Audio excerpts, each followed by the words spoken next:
Tonight, a shocking power struggle between the White House and the federal judiciary that puts your family's safety directly in the crosshairs. In just weeks, federal authorities identified hundreds of individuals with connections to one of the Western Hemisphere's most violent organizations.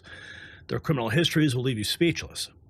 What happened next exposes a disturbing pattern of what goes all the way to the highest levels of our government. Meanwhile, as the crisis unfolds, several Democrat lawmakers made a bewildering international trip that has even liberal commentators questioning their priorities. What nation are they actually representing?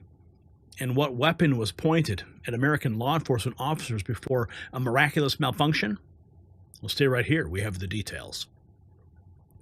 And just like the border crisis is putting American lives under pressure, nearly half of all U.S. adults are suffering from dangerous blood pressure levels that threaten our national health security.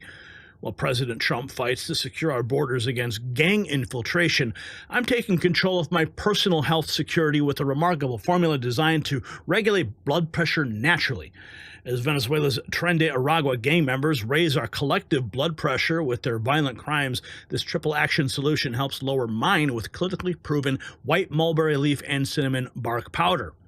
Don't let border criminals or health problems threaten your family's safety. Take action with boostwithgary.com today and get 40% off. It's linked below. Okay, so check this out now. We've got some news. Bombshell. The Biden-Harris invasion left Americans with millions of illegal criminals, and now the radical left judiciary is blocking Trump from protecting you. The Trump administration is stepping up the lawless state of California, though, ignoring federal law while victims' families mourn. Check this out from the press secretary. Action. The department. Well, first of all, listening to the heartache from those two parents is truly heartbreaking, and our hearts are with them.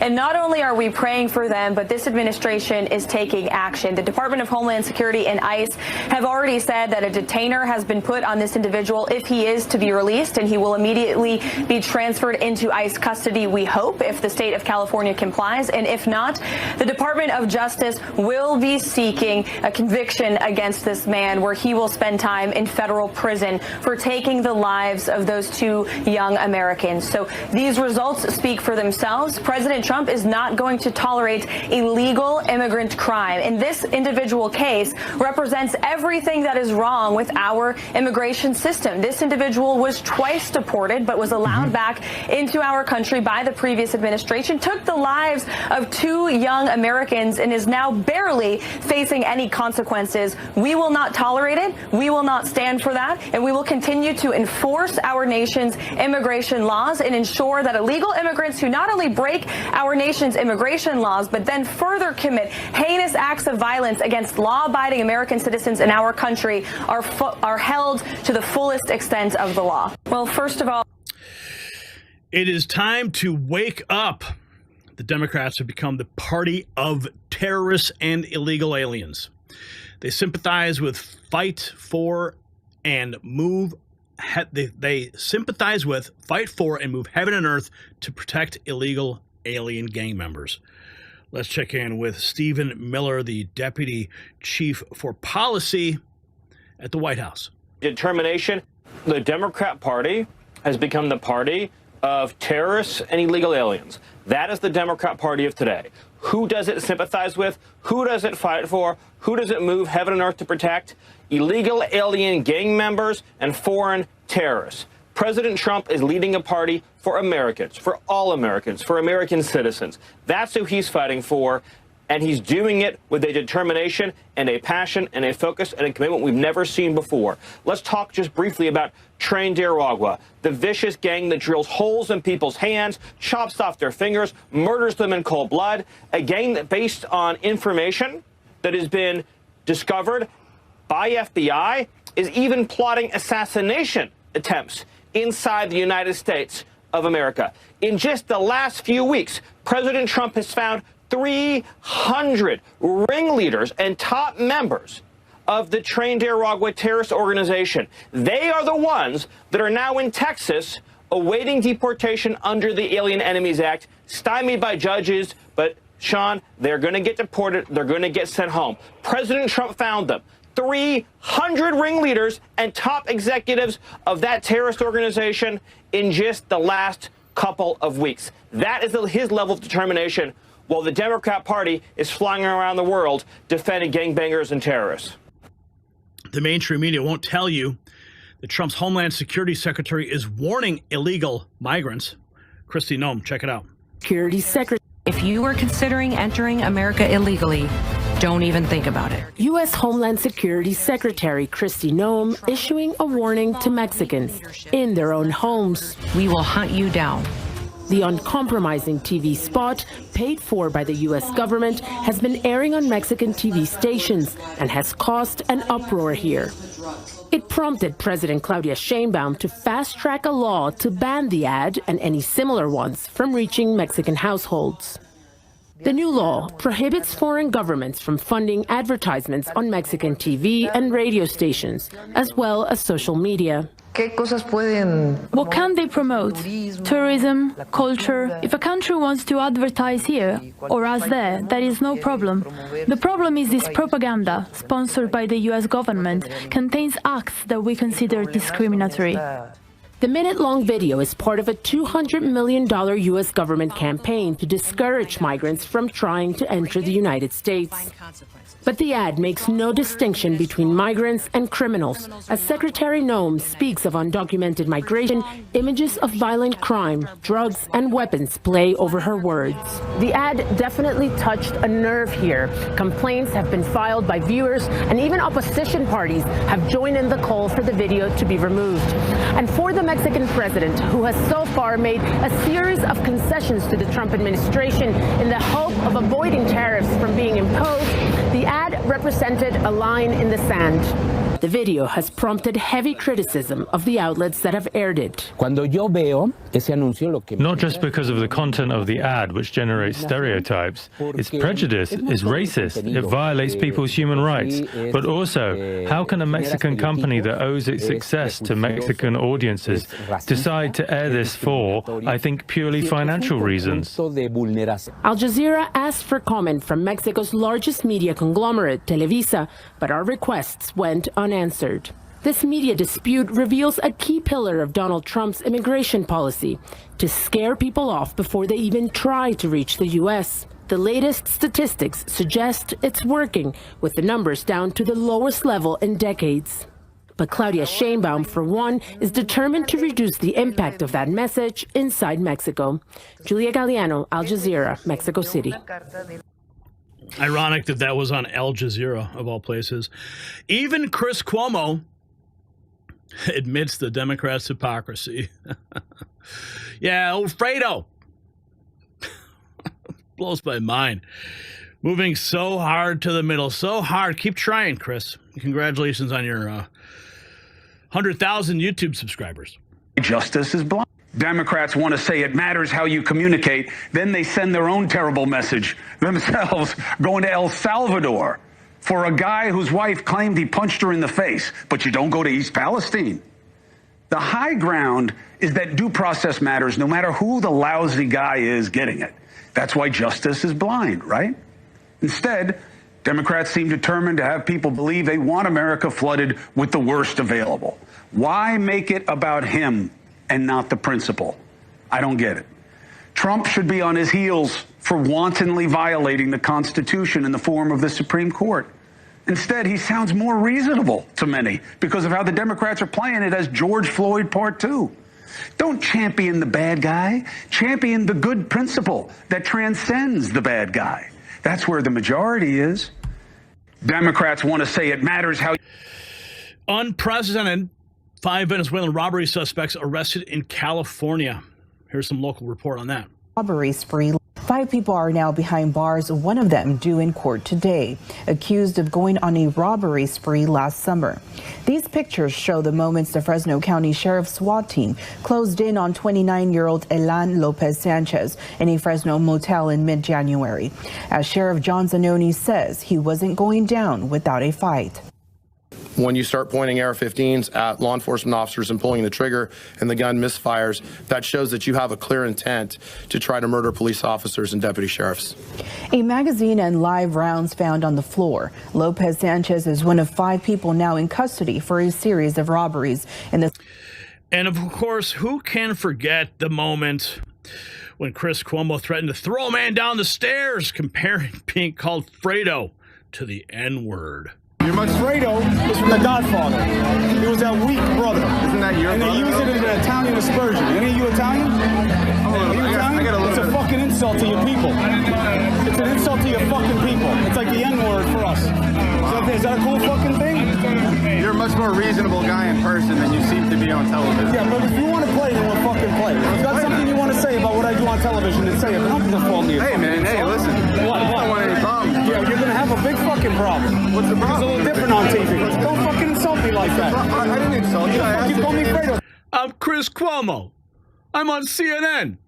Like I call you punk bitch. You like that? You want that to be your nickname? I didn't call you that. You called me Fredo. You know my name's not fucking Fredo. I thought your name was. You did not think my name was fucking Fredo. Don't be a liar. You want to be a man, stand up like a man. I'm standing up, man. You want to be a man, I'm here. Then fucking own it. Then own what you said. Hey. Then own what you said. Listen, man, I have a problem with you, man. You're going to have a fucking problem. What? What are you going to do about it? I'll fucking ruin your shit. I'll fucking throw you down these stairs like a fucking punk. Please do. Why, so you can fucking sue?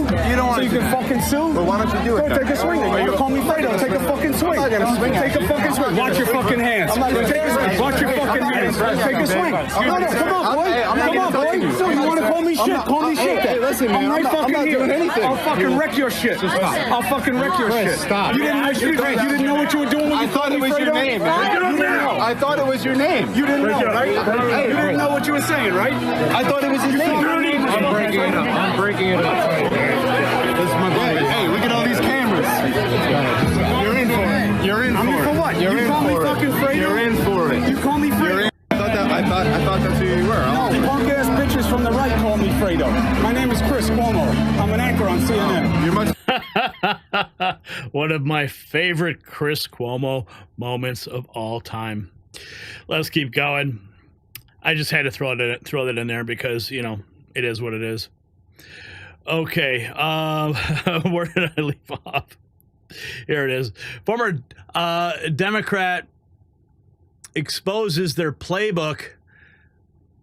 Say about claim by, like, for example, Congresswoman Presley saying, next it's you, next it's books, next it's everything, next. That's what they always say about everything.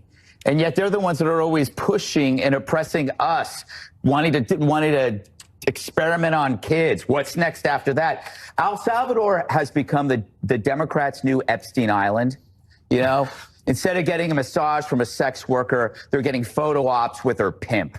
You know, if they keep flocking to El Salvador, they're just going to incentivize us to send more illegals there, because then it's basically a twofer. The illegals go there, and then so do the Democrats. So just keep doing it nonstop. Keep them busy. The Dems are demanding a solution to a problem that they created. They lost that privilege, and their solution is designed to be impossible. You can't vet everybody. They claim that you have to vet each deportation, something they never asked of Obama. Yet they believe that vetting those that came in is somehow inhumane. So how is vetting when somebody coming in is an injustice, and vetting when they leave is justice? When if you had vetted at the beginning, we wouldn't be having this discussion, and I would be home getting a massage from Andre, who is from Guatemala. Are there any bad guys, I wonder, Harold, that the Dems won't defend? You know, is Jeffrey Dahmer actually an environmentalist who was reducing our carbon footprint?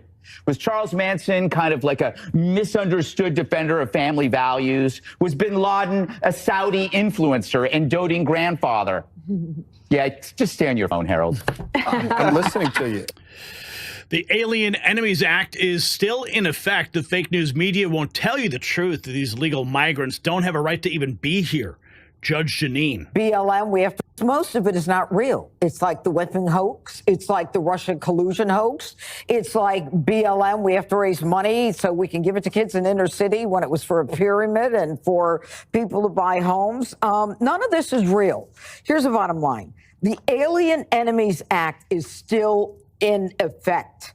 What the Supreme Court has said is that Mahmoud Khalil was not Mahmoud, Rayo Garcia in El Salvador was found to be a proper target of deportation. The only issue was the withholding order. The withholding order, again, I will repeat myself, is only because as a member of MS-13, he had enemies in El Salvador who want to kill him, and therefore there was a whole order to not send him there because as a gang member, he'd be killed by the other gang members. That's the only issue with Abrego Garcia. Let's talk about people who are being swept off the street, whether it is the Mahmoud Khalil or Rameza Ozurk. These people do not have a right to be here. Okay? And if they had been honest in the first place, they would never have gotten a visa. If they said we were going to come here because we hate you, we hate the Jews, we're pro-Hamas, we're pro-foreign terrorist organizations, they would never be allowed in. Okay, so what we have right now are these people in Louisiana in a holding center, which is where they have a right to be, habeas corpus. The Democrats are going to visit them down south, going to El Salvador down south. They never went down south to make sure the border was secure. And now they want to go into the prisons to make sure that these people who don't have a right to be here get the right medication. When's the last time they were in a prison taking care of American prisoners, black prisoners, poor prisoners? I'm done with this. Well, I'm not going, but that's not the question. What about the Supreme Court decision relating to they swept up? Those are two different cases. The court said there are two cases. There is Abrego, El Salvador, and then there are the defendants who are swept up under the passport visa. You don't have a right in either place. Okay, but there are three. I'm talking about a different case. The court. Which case? So the Democrat Party, full-blown crazy. Their motto should be illegal immigrant criminals first.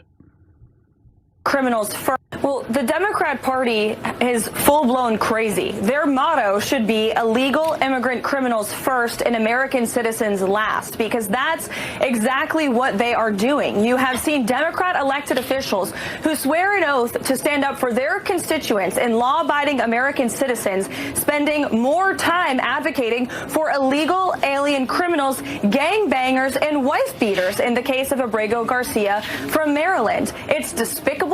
It is disgusting, and we are going to continue to call them out, and this administration is going to continue to fully enforce our nation's immigration laws. And how can we live in a sovereign country where the previous president, Joe Biden, was allowed to illegally traffic tens of millions of illegal aliens into our country, and the courts did nothing to stop him? But now you have President Trump, who was duly elected overwhelmingly by the American people to deport these illegal criminals from our communities, and you have rogue district court judges that are trying to stop him at every turn. It's unacceptable. And I will remind these district court judges and the Democrat Party that 90% of the American people support deporting illegal immigrants who commit crimes in the interior of our country. That's according to a latest Washington Post poll. So the president will not only win in the court of law, but he is winning in the court of public opinion. And he is delivering on his promise to secure our homeland.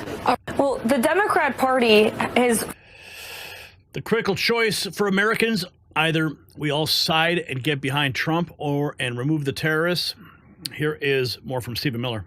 And released. You mentioned the threat of international terrorism that is on our shores, the millions of gotaways who entered under the previous administration, on top of the millions more unvetted that were caught and released into the country, and the millions more that were allowed to either fly into the country or overstay their visas. It is a clear and present danger to the national security of this country, and we have federal judges telling President Trump that he can't deport these threats from our communities.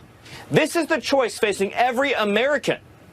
Either we all side and get behind President Trump to remove these terrorists from our communities, or we let a rogue, radical left judiciary shut down the machinery of our national security apparatus. President Trump is going to see this through to his conclusion, and we will find and remove every terrorist from this country, and President Trump will make this nation safer than ever before, and he'll do it over the fighting and opposition of the Democrat Party, over the fighting and opposition of the communist left-wing judges, over the fighting and opposition of the far-left federal bureaucracy. He will not be deterred, Sean. He will see this through, I promise you. The choice is clear, patriots. The Democrat elite would rather protect criminal aliens than your family. Trump is fighting a war on two fronts against the invasion at our border and the activist judges who are blocking him. So the facts are undeniable. The Biden-Harris administration opened our borders to millions, including members of the most violent gangs in the Western Hemisphere. Now that President Trump's trying to remove them, activist judges are running interference. 90% of Americans support deporting illegal immigrants who commit violent crimes. It really isn't a partisan issue. It's just common sense. So here's my question to you. Should Congress limit the judiciary's ability to block deportations of violent criminal aliens, or is this judicial intervention an important check on the executive power? Drop your comments in the comment section. And while you're thinking about security, take a moment to check out our patriotic gear at the Next News merch shop. Every purchase helps support our mission and bring you the border truth the mainstream media won't touch. Our inventory is updated with new designs that you will love. Right, Todd? Link in the description.